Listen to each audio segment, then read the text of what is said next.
Into the Spider-Verse is good. Or great. Oh. 2018. This came out in 2018. I thought it was 2019. It's an old movie now. If I'm gonna be honest, 3 years? I don't like his new suit. Yeah. But wait, but it's different animated. Why is everyone saying that? That's not what it's actually going to look like. I hope it doesn't. It's not just black. There's no webs. There's like one red on the arms and that's it. Is that whatever? I wish there was a little bit more red. 2019, 18 movie directed by a bunch of people. You know, Peter Ramsey, Bob Persielli, you know, and Rodney Rothman. It stars Jake Johnson, Shameik Moore, Haley Steinfeld, and of course Jared Leto, as he exists canonically in this multiverse. It has an 8.4 on IMDb and a whopping 97% on Rotten Tomatoes. If I'm not mistaken, it's the 14th highest rated movie of all time on Letterboxd. On Letterboxd? Yeah, of all time, any movie, even weird Russian movies and Akira Kurosawa movie, like 14, baby. It's probably because of, high praise. I am inclined to agree. Rewatching, it's not my number one, but it is my number two. It was as good as I remember it. Mm-hmm. Well, it's like better than I remember. Obviously, this is a great movie, but number 14th movie of all time. I don't know if I know that. No. So yeah, kind of popped off. General thoughts here, John. Yeah, it's really a great good. movie. Yeah, it's really good. I don't know. You know, I'm excited to see where this goes because like this, it has the multiverse element, but it has Kingpin being a somewhat grounded villain, even though he, well, you've seen the man. But you know, that's what he's gonna look like in Daredevil. What? And Daredevil and Hawkeye. This week. No Way Home is this week, John. Except you're not going on Thursday. What? Yeah. Who's going? Yeah, not you. Shut up. Me and someone else. Shut up! Alright. Let's go through the Spider-Man. Let's talk about the main character of this movie, Miles. This is his feature film debut. I think it's really solid. They did it really well. I like the music. The soundtrack's really good. It's able to differentiate itself from Peter while telling the Spider-Man story. So that's pretty cool. Didn't they do his origin story somewhat different, though? Yeah, it's not like the comics. Yeah. Much at all. You know why? Because the comics are bad. Comics aren't actually that good. But yeah, you know, his dad, he's chill. His mom, she's chill. You know, I like the dynamics that he has in school. He has the exaggerated swagger of a black teen. I'm kidding. But yeah, you know, he's like bad at swinging, but then he's good at swinging. And the swinging's cool. Now, is it as cool seeing it like live action, even though it's still animated in live action? No. There's a novelty there. But it's pretty sick. They do some creative stuff due to the animation. We'll talk about some of that later on. But overall, I enjoy Miles. He has a really good costume in this movie. And I hope the new one is similar. Like, I like the spray painting thing. Well, from what I've also seen from this new one, there's like no red. I don't care. I don't want it to be like all black though. It's like almost all black. I don't know. We'll see. Because then also like the Future Foundation Spider-Man, or not Future, sorry, 2099. He's like absolutely bulked in that universe. Yeah, I assume he doesn't look like that the whole movie because we saw him at the end of the last one. Well, I think looking classically slim. Looks like they might be changing a couple things, Jack. I doubt it. They will never take creative liberty. And also, this is obviously going to be his new suit though, because of the fact that it's not spray painted anymore. So this is like his official suit, probably. Do you think Aunt May made it for him? Yeah, probably. Pretty hype. But yeah, so Miles, very good character stuff. Let's talk about the first Peter Parker, the one that gets absolutely fucking murked by Kingpin. He's chill. You know, I'd like to see a whole movie dedicated to this one. He's blonde? What? An adult, like, you know, he's well-versed, well-structured, put together. He's clearly better than the Peter Parker Miles ends up getting. Peter B. Parker is quite a bum. Yeah. Compared to this Peter Parker, who is only 26 years old. And it's funny because they show that he's like everything put together and then just... Yeah. I absolutely love that scene. Everything about it. The Green Goblin fight is sick. The swinging, how he swings in it is absolutely incredible. The quips are good. He's a great... and he just doesn't even give up until Chris the end. Pine, who voices him, is really good. Yeah, with the quips and everything. And then, of course, the death, when it just... silence. Really good moment for Kingpin. Even though... why does it look like that? You see some appearances from other villains here, like Tombstone, which is cool. And overall, it's a really solid scene. And I think that it works better on rewatch, because you kind of like, even though Peter B. Parker isn't the same as Peter Parker in almost any way, you get to know him a little bit better. Also, I love that he's pretty much just Tobey Maguire. I mean, he looks nothing like Tobey Maguire, but everything he did, like rewatching, is just what Tobey Maguire did. Yeah. Except he was in a suit sometimes. So I love the shout out to the GOAT himself. Also, his Aunt May, well, like they live in the house they did in Spider-Man 2. I love that. But that Aunt May is badass. It's cool, different take. You know, I'm happy that this was not Peter B. Parker. Can Sony make a good movie? Just one. Just one. This next one isn't gonna be good. Yeah. No, maybe. Anyway. I don't like the spider layer for the main Spider-Man, but I'm fine with it. It's just like a place. I mean, it looks pretty cool. It looks cool. You get to see some cool Easter egg Spider-Man suits. It is what it is. You got the Peter B. Parker now. Bum of a man, but a great arc. It also makes sense because the Peter Parker in Miles' universe is probably so rich from that Christmas album. Oh, yeah.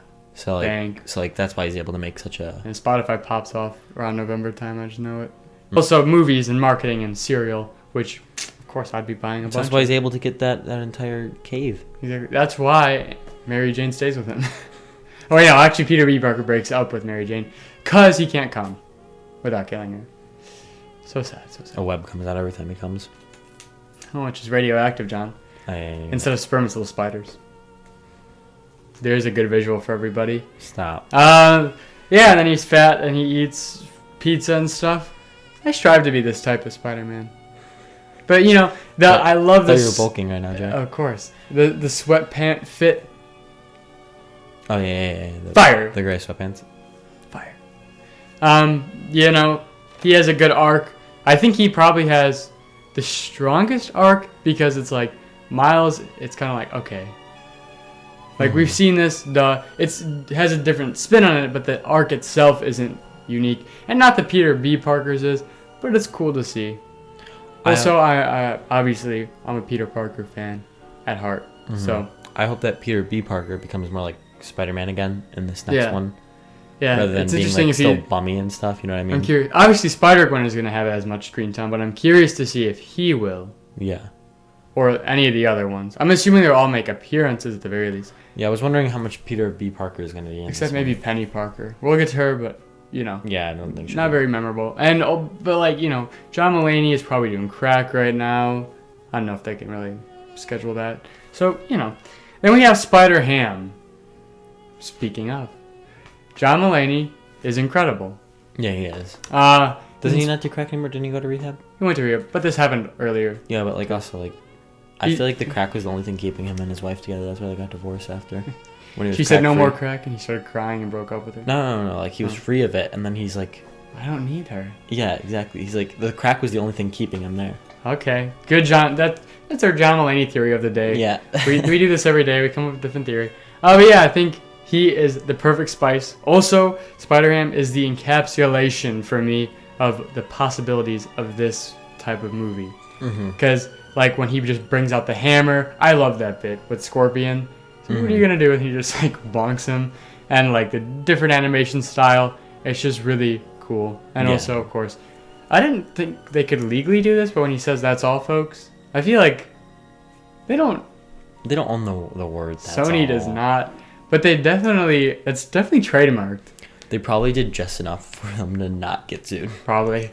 They did right there, because he's like every other part. But missed opportunity not to take off the mask. Why do we never see what's under the mask? Come on, this movie, either part 1 or part 2. I want to see Noir Spider-Man without the mask. He's probably hot. What if he looked like Nicolas Cage? That'd be the best. Oh my god. Speaking of Spider-Man Noir, he is another perfect spice to this movie. I think SpiderHam and SpiderNoir are the spice, We got SpiderGwen, as you can see from the poster, SpiderGwen, Miles Morales, and Peter B. Parker are the main characters. Mm-hmm. But I think SpiderHam and Spider-Man Noir kind of carry. I love like how he's energy. overbrooding though. He's overbrooding. I love the fact like when he stands there, the wind yeah. the wind hits him. The black and white. I love the bit with the Rubik's cube, and of course, there's like everywhere I go, the wind follows. and of course, the Nicolas Cage is just. And And they all have arcs is too. Is Nicolas Cage a good actor? Yes. That's the real question. I think he's the greatest actor of all time. Well, no, there's a huge debate of if he's even a good actor or not. He is though. But in all his other roles, like it's like exactly. It's like, have you seen Pig? It's like, how could you be so good but so bad? What do you mean? I think he's great. Oh yeah, right. My bad. So yeah, funny. Oh yeah, what I was saying is he also has an arc. They all have arcs, and he's like, I should be less brooding. And so SpiderHam introduces a bit of light into his life per se with the Rubik's cube. Let's have a spin-off movie with him. Yeah, let's do it. I'd like to see him fighting some Nazis.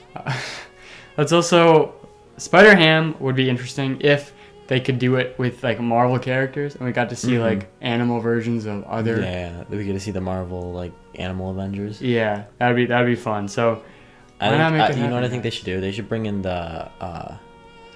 You know how there's a universe where it's just a bunch of Uncle Bens? They should bring in the Spider-Man Uncle Ben. They will. They better. I think they will. They better. No, they may though. That'd be funny. Okay. So when in the teaser trailer for Part 1, they flashed through all those like, different Spider-Man. People like broke it down. Do you think they're all going to be in Part 1 or spread out? Like they had this plan since the beginning. It's going to be spread out.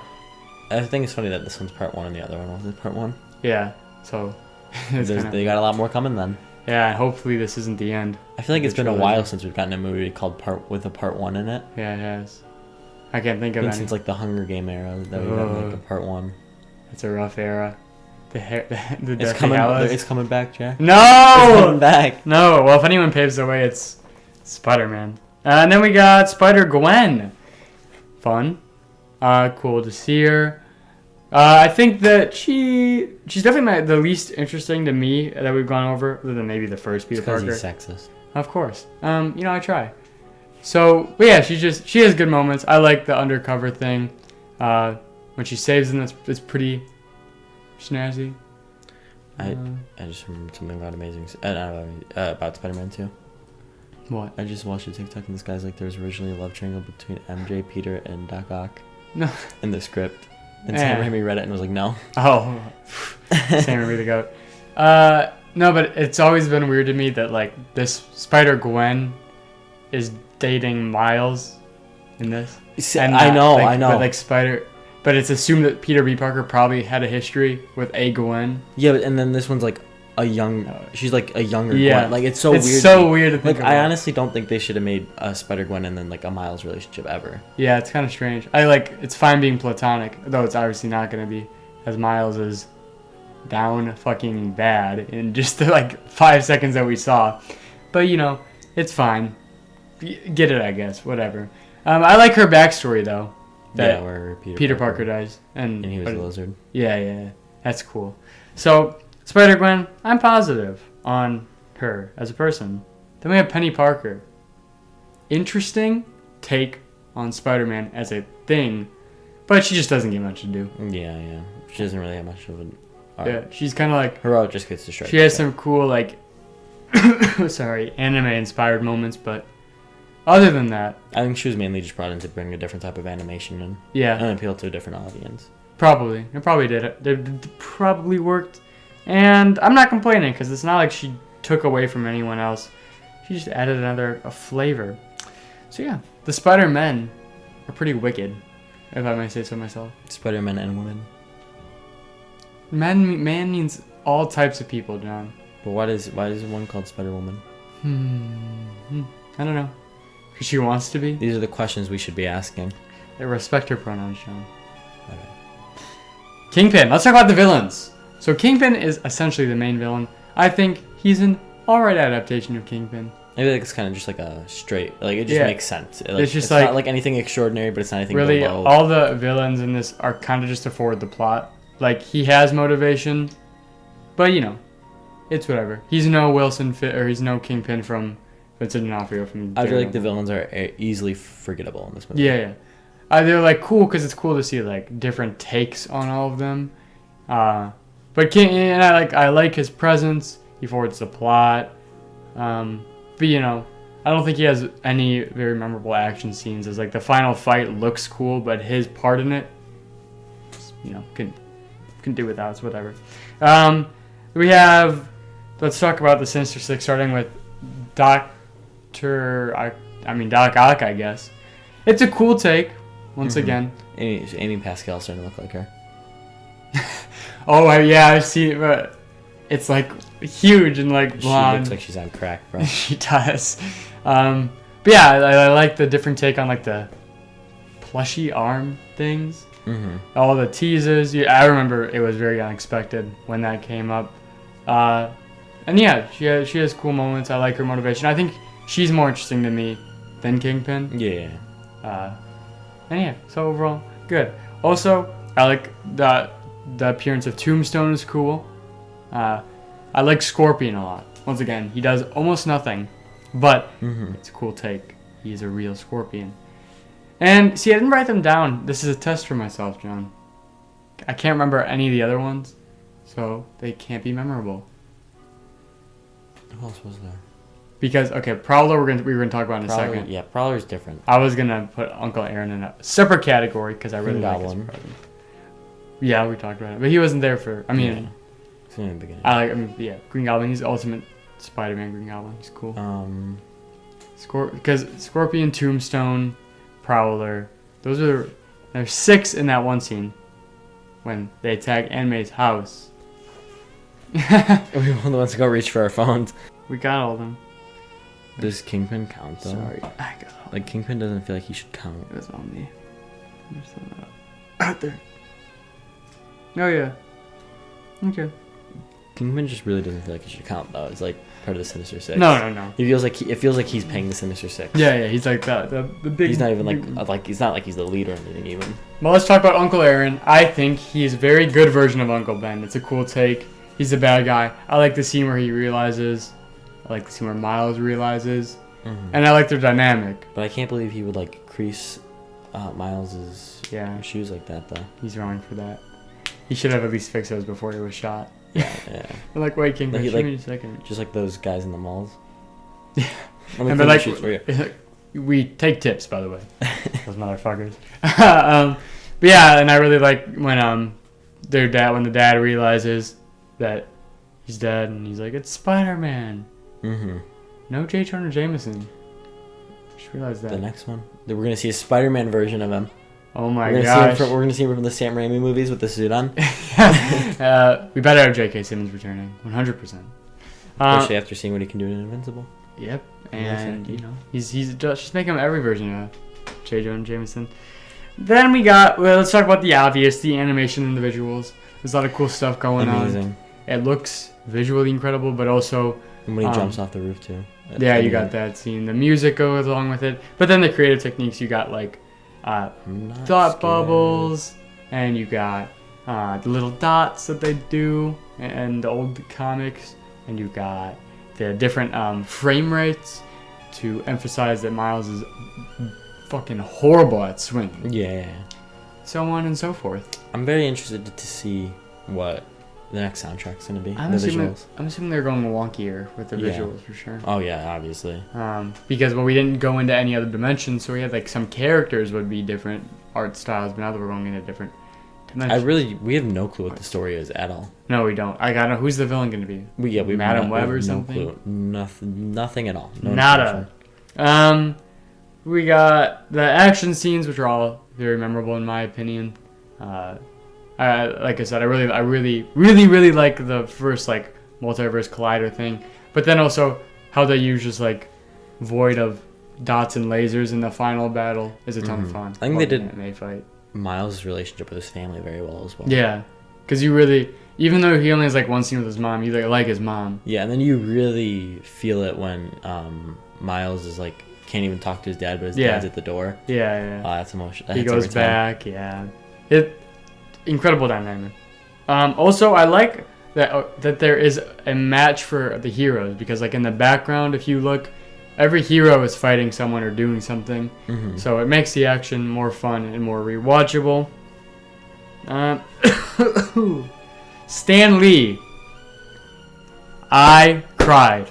I didn't realize I would, but his scene when he selling the costume. I would have cried if it wasn't the joke right next to it where it's like one size fits all or whatever. Yeah. Like no returns or whatever. Yeah. No returns. No returns. But it was incredible. And this was, I believe, one of the first, if not, or maybe the first Marvel movie to come out after he died. Probably. Because I think he died in like August. And so Ant-Man and the Wasp came out. Christ. Ant-Man and the Wasp is the last Marvel movie he saw.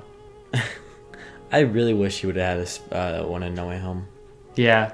I feel like I wish that would have been his last. You mean Far From Home? Far From Home. Yeah, same. I wish that would have been his last. Like I get, okay, his last one is like the biggest Avengers movie, but Spider-Man is his baby. Yeah. So it would have been cool for that one to be the last. I always thought that. We don't have much trivia here, but you know, the first one is Stan Lee. He's all over the place. He may sell the costume, but he's also on almost every train. And he's also walking over dead bodies. Not real, like, passed out bodies. Also, this just had like a bunch of people. 180 animators. This is bigger than like... Well, that makes sense because this was... Geez. And it took like 3 years, 4 years. Yeah. I would never want to be an animator. No, it I seems like, so painstaking. thought about that. Like, how do you have fun drawing that? Like 60 frames per second, like the same image over and over. It's never 60. Whatever it is, like it's usually 24. 24, So but that's still bad. The thing about having to do an hour-long movie. No, like an hour and a half. This is 2 hours. Yeah. Yeah. Not fun. Yeah. But yeah, that's all we really have here. It was hard enough in Steam. The whole animation we had to do with the camera. Oh yeah. Okay, John. Enjoyment. A plus. Rating. 5 out of 5. I give it a 5. Yeah. Yeah. I'm excited to rank these, John. I have my ranking set other than No Way Home. Oh, No Way Home. No Way Home. That's the video. We hope you enjoyed. Check us out on Instagram, TikTok, and Twitter at reboredpodcast. Check us out anywhere else to podcast for exclusive segments you can't find anywhere else. Tell us your thoughts on Another SpiderVerse. Like, subscribe. Thank you for watching. And goodbye.